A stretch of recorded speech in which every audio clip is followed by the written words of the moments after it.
Le 20 janvier dernier, le démocrate Joe Biden est officiellement devenu le 46e président des États-Unis. Il a été investi dans un contexte de crise sanitaire, économique, politique et climatique sans précédent. La pandémie du coronavirus a entraîné la mort de plus de 400 000 Américains et près de 10 millions de personnes ont perdu leur travail. Le président doit également agir face au changement climatique qui a été largement ignoré par son prédécesseur. Il doit rassembler les Américains divisés par la question de la justice raciale et réunir les électeurs démocrates et républicains plus que jamais opposés.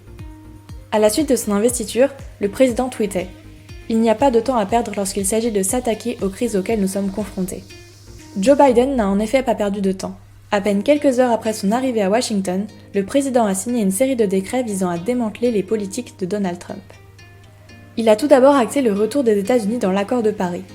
Il affirme alors « Nous allons combattre le changement climatique comme nous ne l'avons jamais fait jusqu'ici ».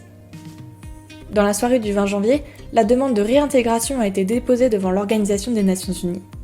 Sa lutte contre le changement climatique se traduit également par l'annulation du permis de construire de l'oléoduc Keystone XL entre le Canada et le golfe du Mexique et par l'interdiction du forage dans plusieurs parcs nationaux protégés.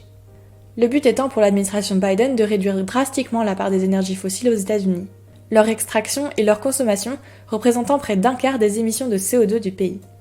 Joe Biden a également annulé la décision de Donald Trump concernant le retrait de l'Organisation mondiale de la santé. Dès le lendemain de l'investiture, l'immunologue Anthony Fauci s'exprimait lors d'une réunion virtuelle du conseil d'administration de l'OMS. Concernant la politique migratoire, Joe Biden a mis fin au décret migratoire très controversé adopté par Donald Trump surnommé Muslim Ban, qui interdisait aux ressortissants des pays en majorité musulmans d'entrer sur le sol américain. Le département d'État doit donc reprendre le traitement des visas des pays concernés. La révocation d'un autre décret met également fin à la multiplication des contrôles et des expulsions par les services de l'immigration. Enfin, le président a suspendu la construction très controversée d'un mur de plusieurs centaines de kilomètres à la frontière mexicaine. Concernant l'équité raciale, Joe Biden est revenu sur des décisions prises par Donald Trump qui interdisaient l'utilisation des concepts de privilèges blancs ou de racisme systémique dans les programmes d'enseignement fédéraux. Il empêche également un projet qui visait à instaurer des programmes d'histoire plus conservateurs. Un autre décret renforce la loi sur les droits civiques de 1964 et interdit les discriminations par le gouvernement fédéral sur la base de l'orientation sexuelle ou de l'identité de genre. Enfin, concernant la gestion de la crise sanitaire, les deux principaux objectifs de Joe Biden sont clairs. Selon une dizaine de conseillers proches de la présidence, interviewés par le journal américain Time, le président entend réduire la circulation du Covid-19 sur le territoire américain et assister économiquement les familles en difficulté.